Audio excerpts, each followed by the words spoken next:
दुनिया में तबाही मचा सकते हैं ईरान के ये हथियार। पूरा इजराइल ईरान की रेंज में ही है, ये तो कुछ भी नहीं है। ईरान के खतरनाक हथियारों के बारे में जानकर आपके रोंगटे खड़े हो जाएंगे। तो चलिए देखते हैं आखिर ईरान के पास ऐसे कौन कौन से हथियार हैं जिनके दम पर वह इजराइल को आंखें दिखा रहा है।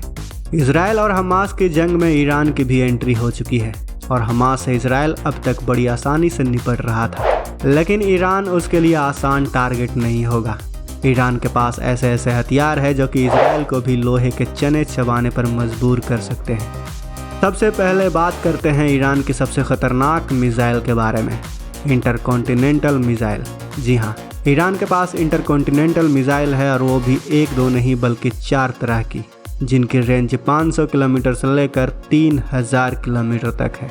ईरान के पास मौजूदा कम दूरी के मिसाइल को सबाब कहा जाता है, जो सोवियत स्कड मिसाइल का मॉडिफाइंग वर्जन बताया जाता है। इसकी रेंज 500 किलोमीटर है। इसके बाद ईरान के पास जो दूसरी मिसाइल है उसका नाम है जुल्फिकार, जो कि ईरान की फतह मिसाइल सीरीज का हिस्सा है। इसका निर्माण इसके लॉन्च साइट से 600 किलोमीटर दूर ISIS सेल्स को नष्ट करने के लिए किया गया था। इसके बाद बारी आती है मीडियम रेंज मिसाइल की, तो इसके लिए ईरान खुर्रम शहर का इस्तेमाल करता है। अपनी पहली दोनों मिसाइलों की तरह ही ईरान ने इसका निर्माण भी एक दूसरी मिसाइल को देखकर किया है, जो कि नॉर्थ कोरिया की मिसाइल है। इसकी रेंज 2000 किलोमीटर है। और अब बात करते हैं ईरान की सबसे खतरनाक मिसाइल की, जिसके बारे में सोचकर ही इजराइल और अमेरिका के होश फाख्ता हो जा रहे हैं दोस्तों। इसका नाम है सोमार।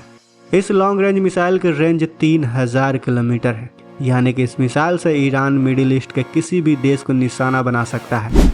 बात करते हैं खलीज फार्स मिसाइल की, तो यह एक single stage solid propellant supersonic anti ship quasi ballistic missile है। नाम लंबा और रेंज भी लंबी है।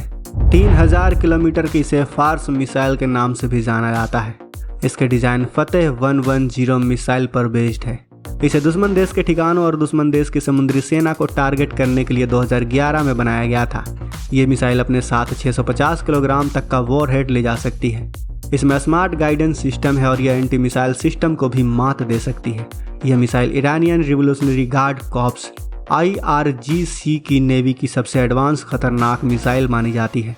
इसकी सबसे खास बात इसकी सुपरसोनिक स्पीड और टारगेट को हिट करने की क्षमता है दोस्तों। फायर करने के बाद ये अपने इंटेलिजेंस सिस्टम से टारगेट का पता लगा लेती है और अपने टारगेट को हिट करके ही दम लेती है।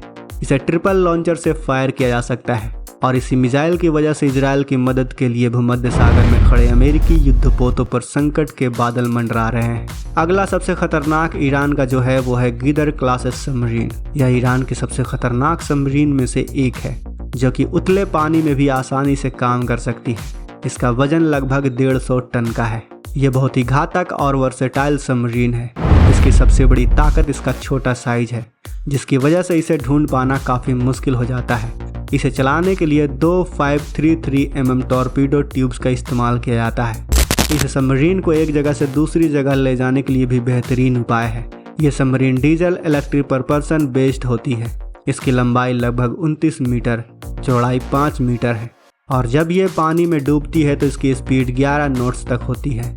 जब ये पानी की सतह पर होती है तो मछली पकड़ने वाले जहाज़ों के साथ आसानी से घुल मिल जाती है और जैसे ही इसे खतरे का एहसास होता है तो ये अपने 18 मेंबर के क्रू को लेकर पानी में चली जाती है।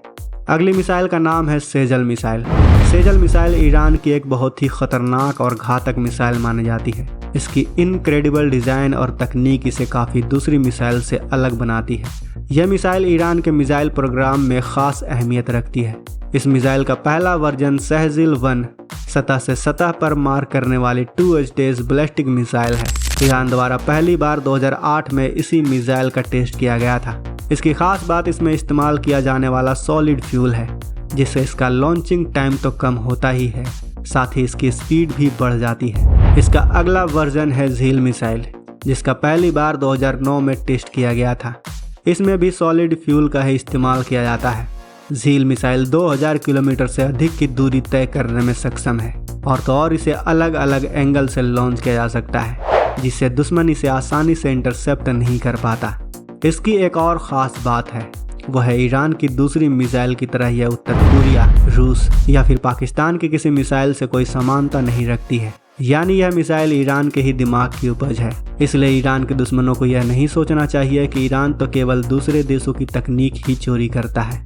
आगे सुनिए। Kamikaze Shahid 136 drone. ये ड्रोन अपनी घातक और खतरनाक तकनीक की वजह से आज पूरी दुनिया में जाना जाने लगा है। इसे पहले ईरान ने ही डेवलप किया था, बाद में इसे रूस ने एक अलग नाम देकर अपनी सेना में शामिल कर लिया है। रूस में इसे गोराड 2 नाम से जाना जाता है। ये एक बड़ा ड्रोन है जिसका वजन लगभग 200 किलोग्राम का है। इसमें मौजूद एक्सप्लोजिव और एडवांस ऑप्टिकल सिस्टम इसे और भी खतरनाक बना देते हैं। इसकी मैक्सिमम स्पीड 185 किलोमीटर प्रति घंटा तक होती है। इस ड्रोन को आसानी से एक ट्रक से लॉन्च किया जा सकता है। इसका नाम शाहिद केवल देखने के लिए नहीं है, बल्कि इसके नाम में इसका मकसद भी छुपा हुआ है दोस्तों। ये अपने अंदर एक्सप्लोजिव भरकर अपने टारगेट के पास जाता है और वहां पहुंचकर खुद को ब्लास्ट कर देता है और इस तरह पल भर में टारगेट को तहस नहस कर देता है। यह ड्रोन लगभग 136 किलोमीटर प्रति घंटे की गति से 2000 किलोमीटर तक की यात्रा कर सकता है, जो इसे लंबी दूरी के मिशनों के लिए एकदम परफेक्ट बना देता है। दोस्तों, इन खतरनाक हथियारों के अलावा भी अगर सेना की ताकत की बात करें तो ईरान की सेना की गिनती दुनिया की सबसे ताकतवर सेनाओं में होती है। दुनिया में इसकी सेना 17वीं पोजीशन पर है। ईरान की सेना में कुल 10,15,000 सैनिक हैं। इसमें 5,75,000 एक्टिव सैनिक हैं, 3.5 लाख रिजर्व सैनिक हैं। इनके अलावा 90,000 पैरामिलिट्री के जवान भी हैं। और बात करें हथियारों की संख्या की तो ईरान इस समय हमास, हिजबुल्लाह, यमन के जो हूती विद्रोही हैं और ना जाने कितने संगठनों को हथियार सप्लाई कर रहा है और उन्हें इजराइल के खिलाफ जंग के लिए उकसा रहा है। इससे पता चलता है कि ईरान के पास हथियारों का कितना बड़ा जखीरा मौजूद होगा। और अब तो यह भी चर्चा चल रही है कि ईरान शायद अपना पहला न्यूक्लियर हथियार भी बना रहा है। ऐसे में ईरान की ताकत कई गुना बढ़ जाएगी और सेना और हथियार के मामले में इजराइल ईरान के पीछे ही है दोस्तों। ऐसे में ईरान से उलझना इजराइल को काफ़ी भारी पड़ सकता है। हालांकि इजराइल हाई टेक्नोलॉजी के वेपन सिस्टम का इस्तेमाल करता है, लेकिन ईरान क्वांटिटी में इजराइल को काट सकता है। दूसरा, इजराइल के पास अमेरिका का साथ है। हालांकि अगर इजराइल और ईरान की टक्कर हुई तो अमेरिका ही वह डिसाइडिंग फोर्स होगा कि ईरान जीतेगा या फिर इजराइल। अगर अमेरिका को सीन से हटा दिया जाए तो टक्कर फिर दोनों के बीच कांटे की होगी। नुकसान दोनों तरफ बहुत बुरा और ख़तरनाक होगा। वैसे दोस्तों, आपको क्या लगता है, क्या ईरान और इजराइल आमने सामने जंग में उतरेंगे और उतरेंगे तो नतीजा क्या होगा? फिर कौन जीतेगा, ईरान या फिर इजराइल? अपनी राय नीचे कमेंट सेक्शन में ज़रूर लिखें। जितना हो सके इस वीडियो को शेयर करें फेसबुक पर, व्हाट्सएप पर, यूट्यूब पर। जल्द मिलते हैं अगले वीडियो में। इस वीडियो के अंत तक बने रहने के लिए आपका दिल से धन्यवाद। जय हिंद।